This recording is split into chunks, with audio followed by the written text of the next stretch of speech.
Assalamualaikum dan salam sejahtera. Hari ini kami akan membentangkan kajian kami yang bertajuk Teknologi Microchip, Satu Ancaman. Hari ini saya akan membentangkan tentang latar belakang kajian. Microchip adalah satu teknologi yang telah dicipta lebih 50 tahun lalu. Microchip implant adalah chip yang ditanam ke dalam tubuh badan manusia dan haiwan serta mempunyai ukuran saiz yang kecil. Teknologi microchip diasaskan oleh Jack Kilby dan Robert Noyce pada tahun 1959. Selain itu juga, teknologi microchip digunakan dalam bidang teknologi maklumat dan komunikasi. Microchip ialah RFID, iaitu singkatan kepada Radio Frequency Identification Device, yang merupakan perangkat identifikasi liter elektronik bersepadu. Peranti RFID ini berbentuk kapsul kaca yang sering diimplan pada tangan kiri. Microchip yang ditanam mengandungi ID atau dokumen pengenalan diri, nombor unit yang boleh dikaitkan dengan maklumat yang terkandung dalam pangkalan data luaran seperti identifikasi peribadi, data keuangan dan tahap kesihatan. Saya akan membentangkan proses penanaman microchip ke dalam tubuh haiwan. Proses tersebut tidak mengambil masa yang panjang, memerlukan kos yang murah dan tidak menyakitkan. Proses tersebut hanya boleh dijalankan oleh doktor veteriner berlesen khas di klinik-klinik haiwan tertentu. Prosesnya adalah dengan menyuntik microchip ke dalam tubuh haiwan. Suntikan tersebut tidak memerlukan ubat pelali atau anestetik. Haiwan yang berbeza mempunyai tempat suntikan yang berbeza. Selepas menyuntik, haiwan berkenaan perlu didaftarkan di bawah firma microchip tersebut untuk tujuan merekod nombor unik ID. Seterusnya, penjaga haiwan berkenaan perlu mengisi borang pengenalan diri sebagai bukti bahawa haiwan tersebut telah melakukan proses tersebut. Sekiranya perlu mengenal pasti identiti sesuatu haiwan peliharaan, mesin pengimbasan akan dilalukan ke badan haiwan tersebut untuk mendapatkan 12 angka nombor tertentu.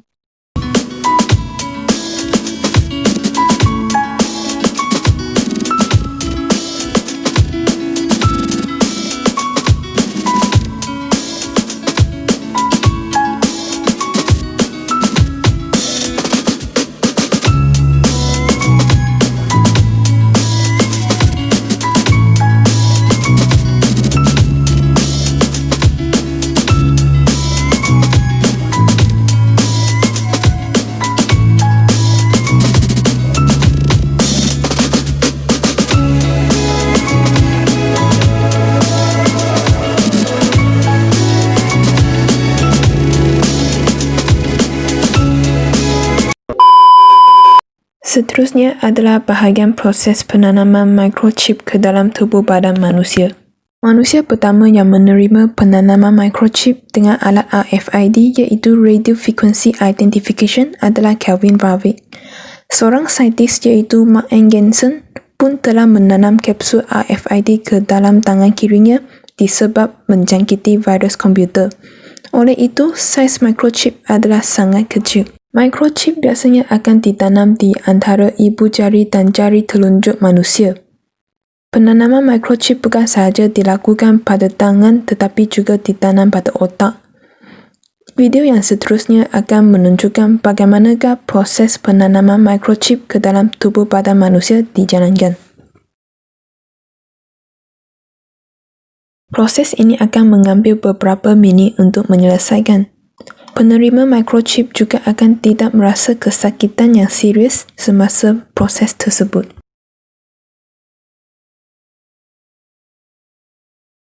Teknologi ini juga telah dilakukan ke atas pekerja-pekerja di syarikat luar negara.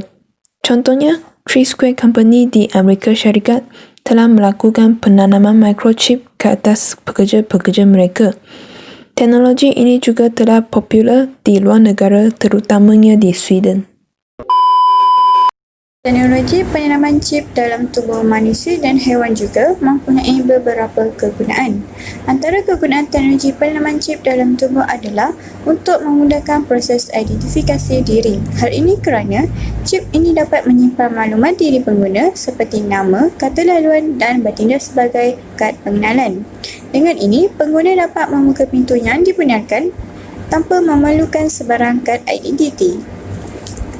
Seterusnya, kegunaan teknologi penanaman chip adalah untuk memudahkan urusan harian pengguna dari segi transaksi, boleh menggantikan kad pembayaran untuk pembayaran kecil seperti mesin layan diri, menghidupkan kenderaan atau telefon dan rekod kesihatan. Pengguna hanya perlu mendekatkan diri dengan alat pengesan tersebut, maka ia akan mengakses secara automatik. Kegunaan teknologi penanaman chip dalam tubuh yang lain adalah untuk mengesan lokasi seseorang atau sesuatu. Setiap chip mempunyai nombor unit pendaftaran tersendiri. Apabila berlaku kehilangan haiwan atau seseorang yang memiliki chip di dalam tubuhnya, doktor haiwan di klinik veterina berdekatan dapat mengimbas kehadiran chip tersebut bagi memeriksa maklumat dan data-data yang tersimpan. Mereka seterusnya akan memaklumkan kepada pemilik haiwan atau penjaga. Oleh itu, ia dapat menyelesaikan sebarang masalah kehilangan. Akhir sekali, kegunaan teknologi penanaman chip dalam tubuh adalah boleh membantu tahap kesihatan pengguna dan merekod maklumat perubatan penting mengenai sebarang alergik yang dihadapi. Kegunaan penanaman chip ini juga adalah untuk mengelakkan kecurian dan jenayah. Antara kesan penanaman chip ke dalam tubuh haiwan dan manusia ialah ia boleh membahayakan kesihatan dan keselamatan serta berisiko tinggi sehingga boleh mengancam nyawa. Prosedur yang dijalankan oleh orang yang tidak bertauliah atau tidak berlesen mampu mengancam nyawa kerana ia boleh menyebabkan pendarahan yang berlebihan dan jangkitan kuman. Selain itu, ia juga akan memberi kesan sampingan pada masa akan datang.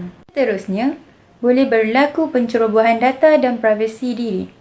Hal ini kerana data yang disimpan di dalam chip tersebut berpotensi untuk dicuri oleh orang yang tidak bertanggungjawab. Ini amat membahayakan pengguna tersebut kerana ia boleh menyebabkan penipuan identiti, penyeludupan manusia, ditipu oleh skamer dan sebagainya. Kesan penanaman chip terhadap haiwan pula, ia akan menyakiti dan menganiaya haiwan tersebut. Haiwan tersebut akan berasa tidak selesa dan tidak dapat hidup dengan bebas. Seterusnya adalah langkah dalam mengatasi ancaman penanaman microchip pada manusia dan juga haiwan. Yang pertama, individu wajib memberikan alasan yang relevan tentang keinginan menanam microchip pada tubuh badan mereka. Individu juga harus menandatangani kontrak persetujuan dengan pihak terbabit supaya risiko pada masa akan datang ditanggung sepenuhnya oleh individu tersebut. Yang kedua, menyebarkan maklumat tentang penanaman microchip melalui media massa. Hal ini bagi meningkatkan kesedaran orang ramai mengenai ancaman yang dibawa oleh teknologi ini. Yang terakhir adalah mengadakan kerjasama antara negara secara global dan memperkasakan penguatkuasaan undang-undang. Pihak penguatkuasaan perlu mengetatkan undang-undang mengenai ancaman yang dibawa oleh teknologi ini serta negara-negara perlulah bekerjasama dalam membantras jenayah transnasional melibatkan penggunaan microchip.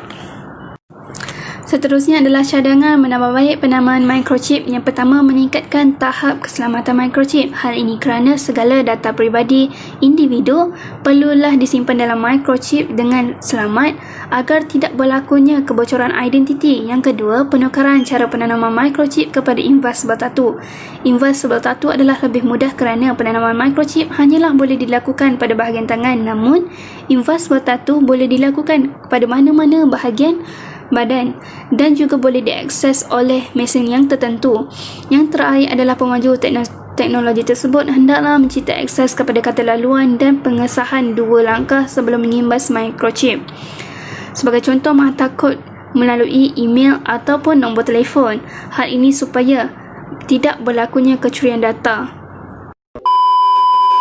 Walaupun teknologi penanaman microchip atau microchip implantation telah semakin meluas digunakan, namun masih timbul beberapa isu berkaitan teknologi ini. 2 negara yang aktif melibatkan diri dalam teknologi ini ialah United Kingdom dan Sweden. Pada tahun 2015, pemilik-pemilik syarikat di Sweden telah mewajibkan pekerja-pekerja mereka untuk menanam microchip ke dalam tubuh. Hal ini bertujuan bagi memantau aktiviti-aktiviti pekerja sama ada di luar atau di dalam kawasan pejabat. Walaupun teknologi ini telah memberi beberapa manfaat kepada pekerja dalam memudahkan urusan harian, namun idea ini telah menimbulkan beberapa isu dan masalah. Pertama sekali, teknologi ini telah mencabul hak dan privasi pekerja. Idea ini tidak menjadi masalah sekiranya majikan hanya bertujuan memudahkan urusan pekerjaan pekerja. Namun, isu mula timbul apabila motif majikan seakan-akan mengongkong pekerja. Microchip yang ditanam membolehkan majikan memantau keberadaan aktiviti dan lokasi pekerja. Hal ini menyebabkan pekerja berasa tidak bebas dan terkongkong. Tambahan pula, fungsi dan motif penanaman microchip tersebut boleh dimodifikasikan oleh majikan. Perkara ini sangat-sangat melanggar hak dan etika kerana ia dilakukan di luar persetujuan dan pengetahuan pekerja tersebut. Yang kedua, idea ini mendedahkan pekerja dengan masalah kesihatan mental. Pekerja yang berasa terkongkong dan tidak bebas menyebabkan timbul stres yang melampau dan mudah panik atau anxiety attack. Hal ini kerana pekerja rasa mereka diperhatikan selama 24 jam. Bukan itu sahaja, idea ini juga mengganggu kreativiti, produktiviti dan motivasi pekerja.